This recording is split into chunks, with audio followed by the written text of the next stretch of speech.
Salut tout le monde, bienvenue à ce 8e vidéo sur le jeu War of the Ring, deuxième édition, publié par Ares Games en 2012.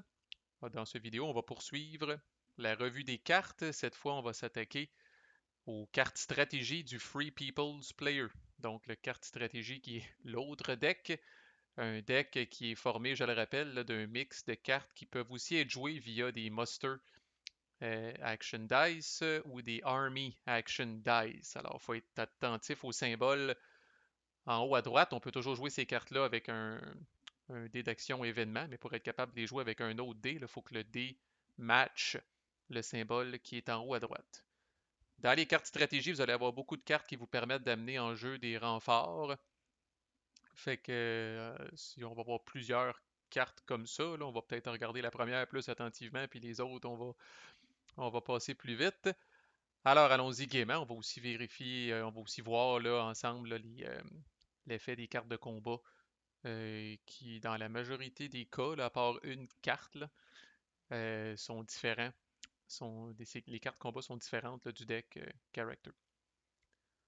Donc, Círdan's Ships, qui a comme prérequis que les elfes soient en guerre, extrêmement puissant par exemple, si ça l'est, là, vous recrutez 2 unités d'elfes régulières ou élites dans ce qu'on appelle une Coastal Region qui contient déjà une armée des peuples libres. Alors, Coastal Region, là, une région qui est collée sur l'eau ici, là, je vous dirais là, cible de choix, là, Dol Amroth, qui est une belle forteresse du Free People's Player située sur le bord de l'eau. Alors de faire arriver l'équivalent de 4 points de vie, là, finalement, 2 unités élites des elfes, c'est l'équivalent de 4 points de vie. Là, ça peut vous permettre de, de toffer un siège. Ces cartes-là qui permettent d'ajouter des unités peuvent contourner la limitation que normalement vous n'êtes pas capable de faire du muster dans des forteresses qui sont assiégées. Quand vous passez via un événement comme ça, là, par exemple dans le cas de Círdan Ships, les unités d'elfes pourraient apparaître là, à Dol Amroth, même si Dol Amroth est assiégé par le Shadow Player. Alors, méchante surprise pour le Shadow Player là, qui pensait qu'il allait avoir un siège peut-être un peu plus facile, là, se retrouve soudain avec l'équivalent, comme je disais tantôt, là, de 4 points de vie de plus à tapocher. Là. Et ça peut faire la différence entre un siège qui va être un succès ou un échec. Donc, cette fois-là aussi, là, contrairement à l'autre vidéo, j'ai décidé de regrouper, là, pour être certain de ne pas radoter, là, j'ai décidé de regrouper les cartes là, par leur carte de combat. Alors, c'est comme là, cette pile-là, c'est toute charge, cette pile-là, c'est toute shield wall, là, ça va. Parce que quand j'ai fait la première vidéo, à je me suis dit, oh boy, j'ai-tu déjà parlé de cette carte de combat-là, là, quand on passe du coq à l'âne, c'est pas évident. OK. Parlons-en justement de la carte de combat. Alors, charge, ça peut être joué seulement s'il y a une unité élite des Free Peoples qui est dans le combat. Alors, avant même le jet de combat, vous allez faire une attaque supplémentaire en utilisant uniquement vos unités élites. Alors, si vous avez 2 unités élites, ben, vous brassez 2 dés.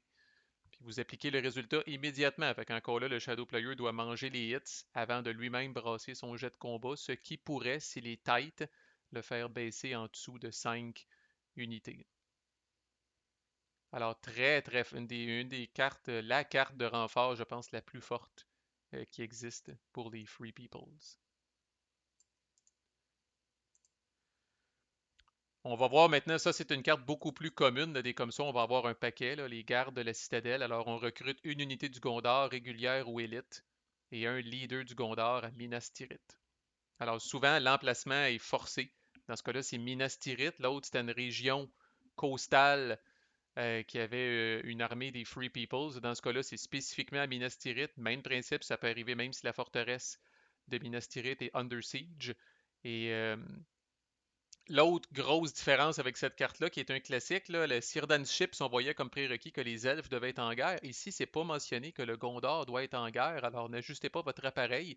Même si le Gondor n'est pas en guerre, vous pouvez faire apparaître ces unités-là directement à Minas Tirith. Très, très pratique. Et on voit comment c'est plus fort qu'une action de muster normale. Une action de muster normale, normalement, si vous prenez une unité élite, that's it. Si vous prenez l'unité régulière puis un leader, ça doit être dans 2 endroits différents. Alors là, tout arrive à Minas Tirith, puis si vous avez ce qu'il faut en stock, vous pouvez faire apparaître une unité élite puis un leader directement à Minas Tirith.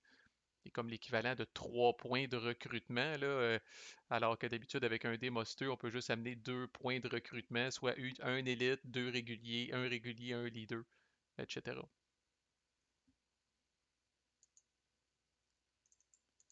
OK. Les Rangers de Faramir. Alors, ça peut être joué sur une Shadow Army qui est soit à Osgiliath, à South Ithilien ou à North Ithilien. Je vais tasser un petit peu mes trucs là. Donc, c'est ce hotspot-là ici, là où les armées du Shadow typiquement vont se masser avant de rentrer dans le Gondor. Vous brassez 3D, vous scorez un hit contre l'armée qui est là sur un résultat, sur chaque résultat de 5 ou plus. Et ensuite, c'est vraiment, vraiment intéressant au début de la game, là, quand vous tenez encore Osgiliath avec les deux unités régulières du Gondor qui sont là, mais vous recrutez une unité du Gondor régulière ou élite et un les deux du Gondor à Osgiliath, si vous avez une armée à cet endroit-là. Alors, quand le Shadow Player là, se prépare à envahir le Gondor, tout confiant ici, premièrement, il mange une petite taloche 3D, 5 ou plus. Bon, vous allez peut-être juste faire un 8, mais la vraie valeur de ça, c'est de faire apparaître là, une unité d'élite puis un leader Osgiliath. Osgiliath qui normalement se fait ramasser pas mal sommairement, se retrouve soudainement avec comme 4 points de vie puis un leader. C'est un très bon rempart par rapport au Gondor, puis fort probablement qu'on rappelle la première ronde de combat Osgiliath, le Shadow Player doit pogner des 6. Il va probablement, grâce à ça, vous rester du monde que vous allez pouvoir faire retraiter à Minas Tirith pour rendre la conquête de Minas Tirith encore plus difficile. La carte de combat de ces quatre cartes-là est défensive là, quand même, Shield Wall. Alors c'est avant que vous enleviez vos casualties, toutes vos casualties qui ont été infligées autant par le jet de combat que par le leader reroll du Shadow. Si le Shadow a scoré 2 hits ou plus, vous annulez un de ces hits-là. Alors c'est défensif, là, mais ça vous permet de manger une moins grosse taloche. Ensuite, King Brandsman, vous recrutez deux unités du Nord régulières à Dale et ensuite vous repigez une carte événement stratégie. Très intéressant, ça ne réduit pas la taille de votre main. Dale qui est ici, qui vaut quand même un point de victoire, donc deux unités régulières à Dale, on commence à jaser, pas besoin que le Nord soit en guerre.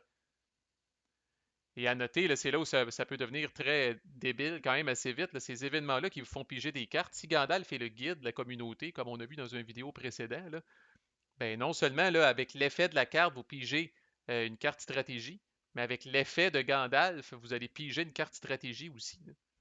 Fait que là, vraiment, c'est une carte, puis vous recevez deux cartes en échange. Là, ça commence à être très, très intéressant.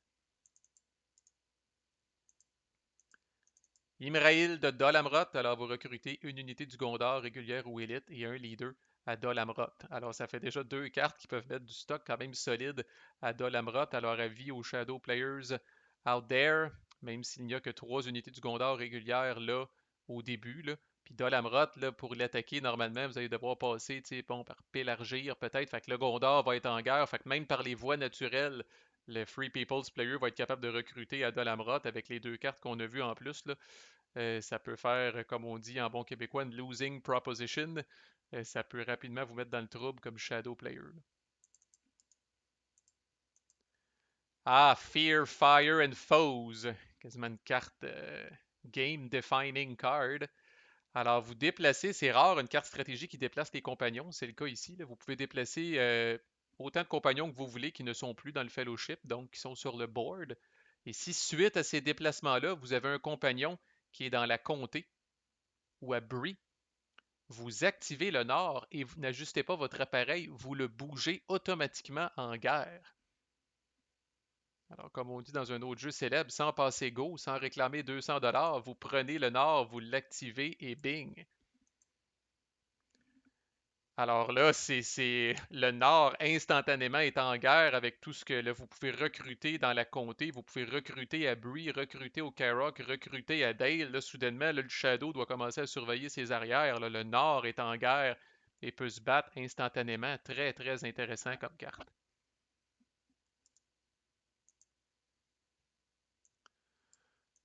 Through a Day and Night, ça peut être joué sur une armée des peuples libres qui contient un compagnon. Vous bougez l'armée de deux régions. Alors, ça transgresse vraiment les règles normales où un dé normalement égale une armée qui peut bouger d'une région ou deux armées qui peuvent bouger d'une région chacune. J'ai dit dans une autre vidéo que par les voies naturelles, avec un dé, là, jamais une armée va pouvoir se déplacer de deux régions. Ben, ça, c'est une exception, comme toutes les bonnes cartes. Ça crée des exceptions. Donc, l'armée bouge vite, là, through a day and night jour et nuit. Elle bouge de 2 régions. Alors évidemment, elle ne peut pas ramasser du monde en chemin, elle ne peut pas dropper du monde en chemin. Vous pouvez splitter l'armée au départ, décider là, que si vous avez une armée avec 8 unités, vous pourriez en prendre juste 3, puis c'est elle qui part et qui bouge de 2 régions. Et chacune de ces régions-là, évidemment, doivent être libres. Pas d'unité méchante dedans. Vous ne pouvez pas piétiner non plus là, de, de- En fait, must be free for the purposes of army movement. Alors, il ne doit pas y avoir d'unité du Shadow sur le chemin, là, mais autrement, vous pouvez bouger de 2 régions. Et petit événement de combat intéressant, confusion. Alors, sur le jet de combat du Shadow Player, toutes les 1 qui va brasser, toutes les 1 naturels qui vont brasser, lui infligent un hit. Alors, les grosses armées là, du Shadow, là, justement, il y a confusion dans les rangs. Donc, c'est très utile là, si vous savez que le Shadow va brasser 5 dés. Même s'il y a des plus à ces dés-là, là, les 1 naturels vont lui infliger un hit. Et ces 1-là ne pourront pas être rebrassés pendant le leader reroll. Deux habiletés quand même très intéressantes. Ça va être des misses à tout coup, non seulement, mais ça va lui infliger un dommage en plus.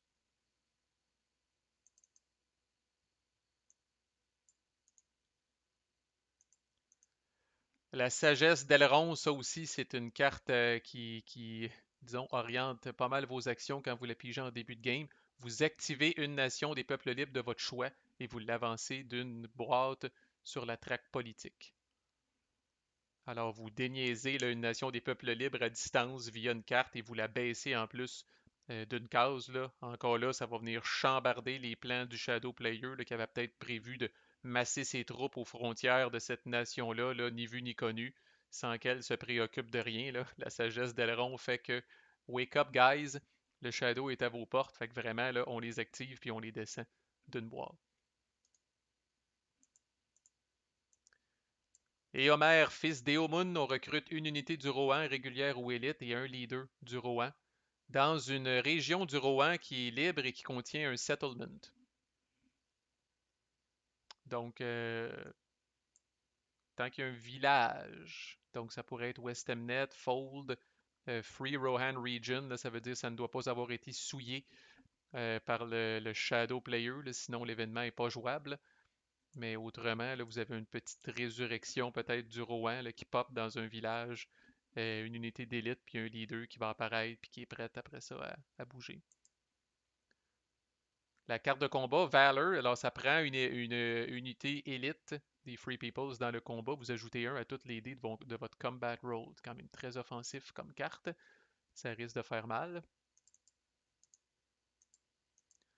Dane Ironfoot's Guard, vous recrutez une unité naine, régulière ou élite, et un leader à Erebor. Forteresse naine qui vaut 2 VP quand même, pas négligeable.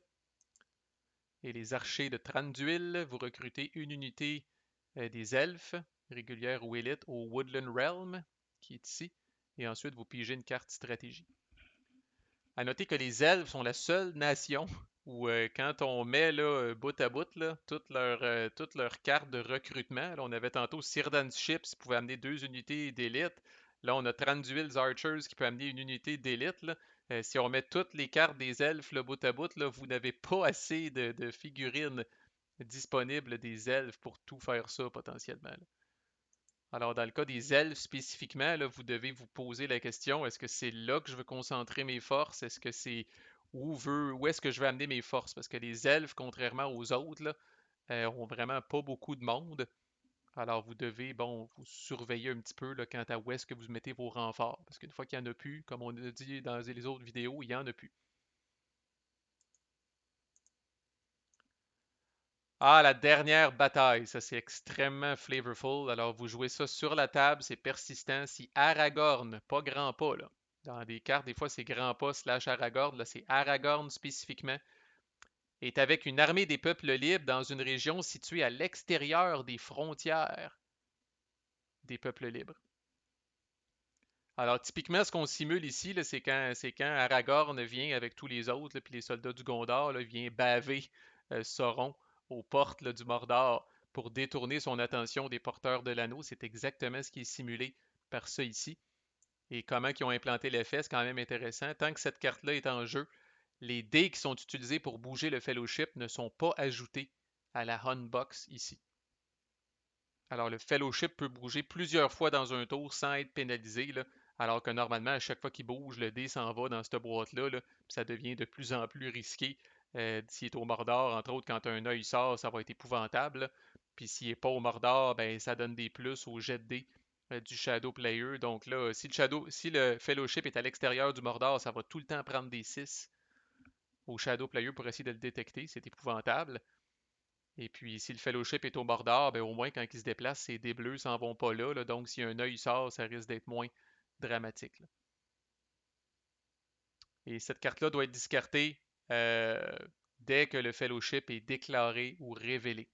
Alors, là, évidemment, une fois que Sauron se rend compte que le fellowship est en train d'avancer avec son anneau, là, il ne mord plus à l'hameçon, évidemment. Et la carte de combat, carte défensive intéressante, ça fait en sorte que le Shadow Player peut brasser uniquement un maximum de 3 dés pendant son combat roll.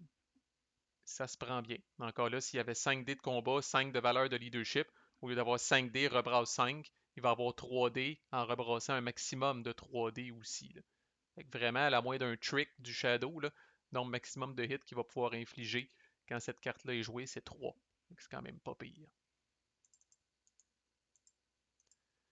Les cavaliers de Théoden recrutent une unité du Rohan régulière ou élite et un leader, soit à Edoras ou dans une région du Rohan qui contient un compagnon. Et cette région-là pourrait être par exemple East Emnet, même s'il n'y a pas de settlement. C'est un cas, c'est une exception, là. S'il y a un compagnon ici, là, on pourrait recruter une unité du Rohan élite et un leader.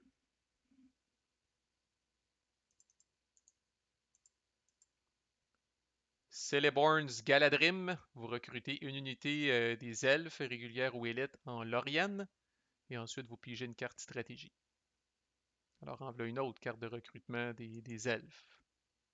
Alors, encore là, ils ne peuvent pas être partout. Mais voilà.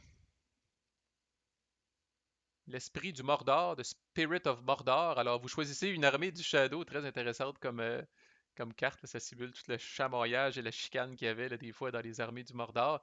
Alors, vous choisissez une armée du Shadow, n'importe où sur le board, qui contient des unités d'au moins 2 nations du Shadow différentes. Donc, Sauron mélangé avec Isengard, Isengard mélangé avec Southrons et Easterlings, là, ou toutes les combinaisons possibles. Vous brassez 5 dés puis vous infligez un 8 à cette armée-là pour chaque résultat de 5 ou plus. Alors, chamaillage, chicane interne à l'intérieur de cette armée-là, là, puis ils se font du dommage entre eux autres. La carte de combat situationnelle, mais quand même intéressante, les scouts. Alors, avant le combat roll, vous retraitez votre armée dans une free region adjacente ou dans un siège. Cas classique d'utilisation de ça, Fords of Isen, Osgiliath, qui sont des fortifications, là, c'est pas pire, là, mais tu sais, des fois, le Fords of, il n'y a pas grand monde à Helm's Deep, là. Fait que Fords of Isen, là, vraiment, là, scout, vous amenez ce monde-là à Helm's Deep, au moins vous pouvez vous réfugier, là, vous allez pouvoir vous réfugier dans les murs de la forteresse, là, ce qui est beaucoup plus fiable que les Fords of Isen, là. Alors, vous avez quand même, le roi est quand même activé. Le roi descend quand même d'une case parce qu'il a été attaqué, mais les éclaireurs font en sorte qu'ils peuvent retraiter. Alors, si le roi est en guerre, parce que vous l'avez bougé un petit peu, peut-être ça va être la petite fenêtre d'opportunité que vous avez pour recruter une unité d'élite de plus à Helm's Deep. Puis là, vous vous retrouvez avec une armée qui a de l'allure à Helm's Deep pour soutenir le siège, là. Osgiliath, même principe pour y reculer à Pélargir ou à Minas Tirith pour venir booster ces armées-là. Grim Beorn the Old, Son of Beorn. Alors, vous recrutez une unité du Nord régulière ou élite et un leader à Karok, qui est ici.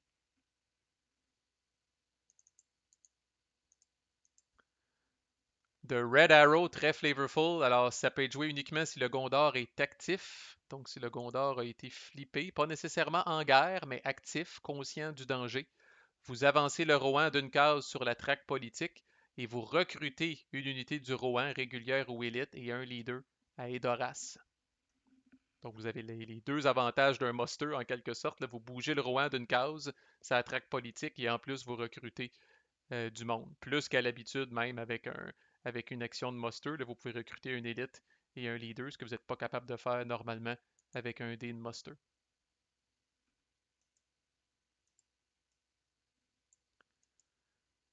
Swords et Nereidar, vous recrutez une unité du Nord régulière ou élite dans la comté et une unité naine régulière ou élite à Ered Luin, qui est ici. Ensuite, vous pigez une carte stratégie, quand même. C'est bon, là, vous allez me dire, My God, Marco, on parle de 2 unités d'élite, c'est vrai. Par contre, bon, il se passe pas toujours grand-chose ici.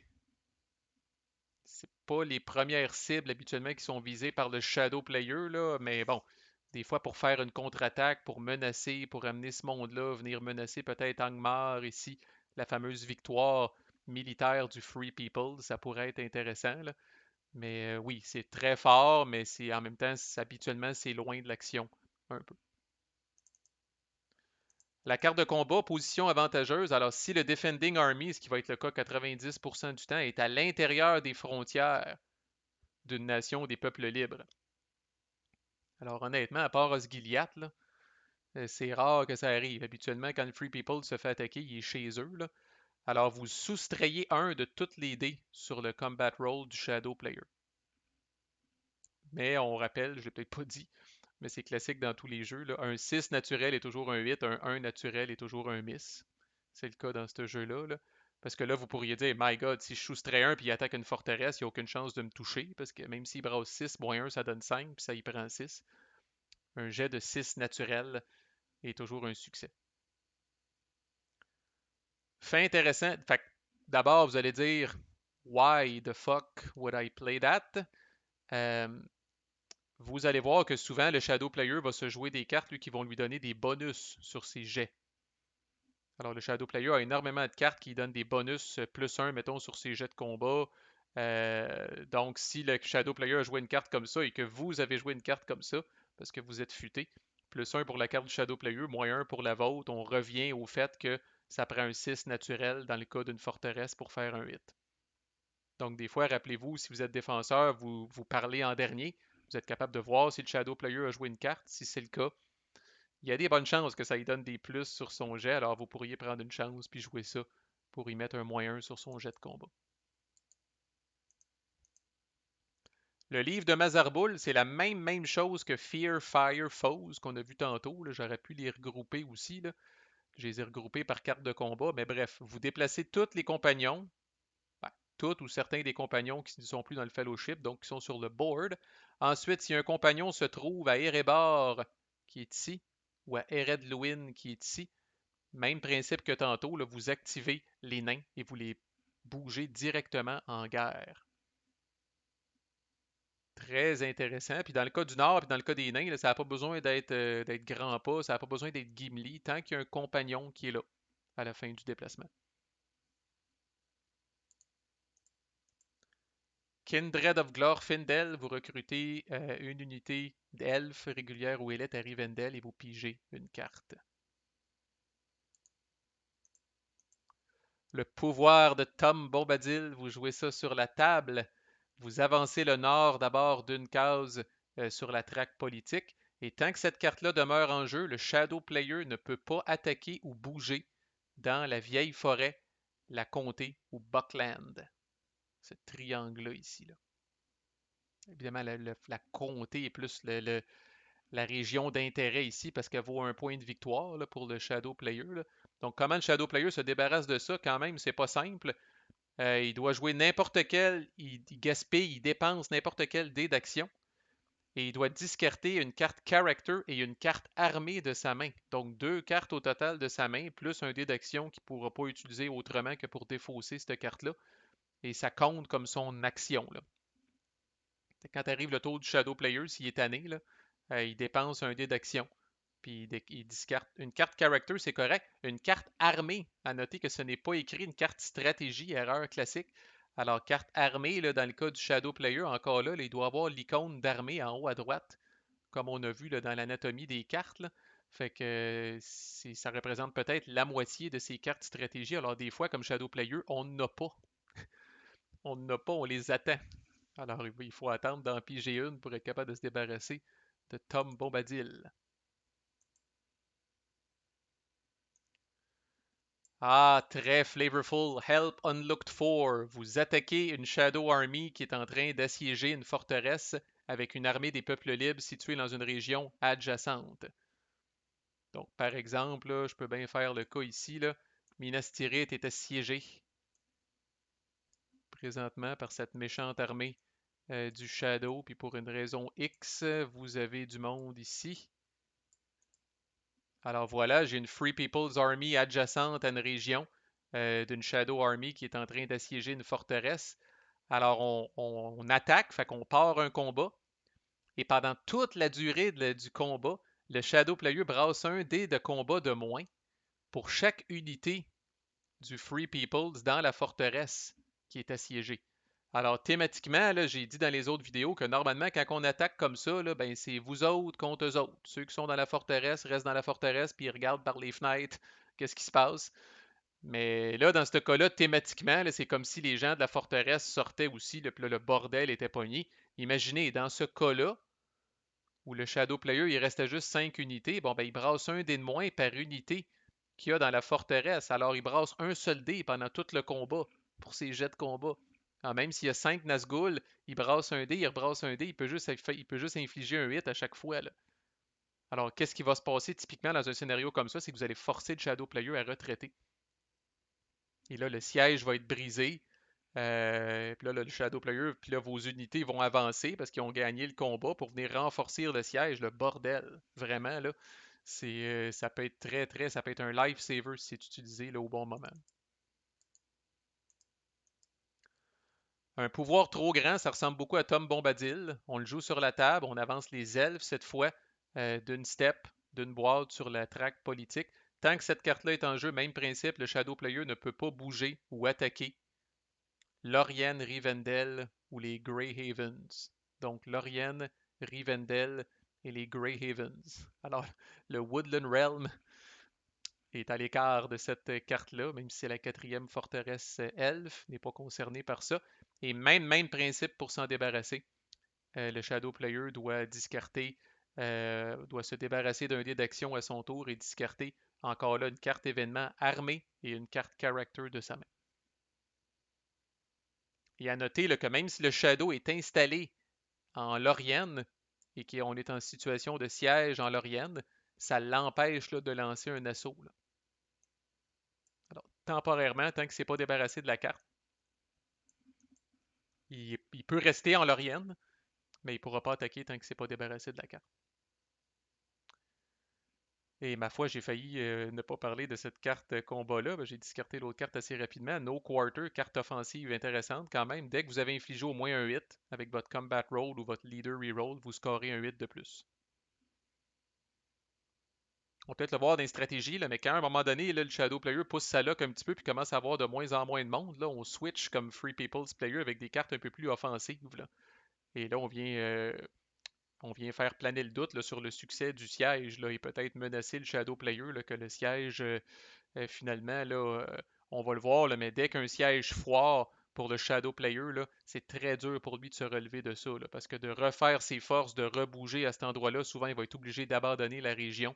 Et ça, c'est extrêmement coûteux, là, toutes les dés d'action qu'il a utilisées pour faire ça, là, sans les résultats, sans les points de victoire que ça lui donne. Là. Ouch. Et la dernière et non la moindre, Paths of the Woses. Ça peut être joué si le Rohan est en guerre. Vous bougez une armée des peuples libres de n'importe quelle région du Rohan, même une forteresse assiégée, directement à Minas Tirith. Alors, scénario peut-être le plus farfelu possible, là. Vous êtes à Helm's Deep. Vous êtes assiégé par Saruman le Maléfique. Et vous jouez cette carte-là, là, puis là, mettons, bon, on va ramener eux autres chez eux. Là. Puis il y a peut-être du monde à Minas Tirith. Là. On va ramener le monde à Minas Tirith. Et là, vous videz la place, vous videz Helm's Deep, puis ils s'en viennent directement à Minas Tirith. Là. Alors, autant j'ai pas écouté les films, / lu les livres, là. Je sais qu'il y avait des petits passages en dessous des montagnes pour évacuer le monde de Helm's Deep, là, mais en tout cas, euh, that's insane. Évidemment, dans ce cas-là, le Shadow Player, par exemple, prend possession de Helm's Deep et score 2 points de victoire. Là. Fait que, mais bon, ces troupes-là auraient pu être ici aussi. Fait que c'est bon pareil, là, de n'importe quelle région du Rohan, directement à Minas Tirith. Par contre, si Minas Tirith est assiégé ou est contrôlé par le Shadow Player, ben vous devez arrêter adjacent à Minas Tirith, là. Vous ne pourrez jamais initier un combat avec cette carte-là, là. Fait que s'il y a une armée des méchants ici, vous allez devoir arrêter là, dans la forêt de Druadan, Osgiliath, même Lossarnac, si vous voulez, là. Et à ce moment-là, cette région-là doit être libre. Puis Sudden Strike, fait intéressant à noter, je vous réfère à l'autre vidéo, là, mais on en a parlé dans les. C'est une carte de combat qui est existante dans les cartes character du Free Peoples. Voilà, ça fait le tour des cartes du Free Peoples au complet, à la fois character et stratégie. Manquez pas strategy. Manquez pas les deux prochaines vidéos dans la playlist où on va commencer avec les cartes character du Shadow Player pour finir avec les cartes stratégie du Shadow Player. Encore là, c'est un jeu où si vous voulez être compétitif, c'est important d'être conscient de ce qui existe. Je ne dis pas qu'il faut toutes les connaître par cœur, mais ça vous donne un edge définitivement si vous savez un petit peu qu'est-ce qu'il y a dans le paquet. Alors, merci pour votre écoute. À plus.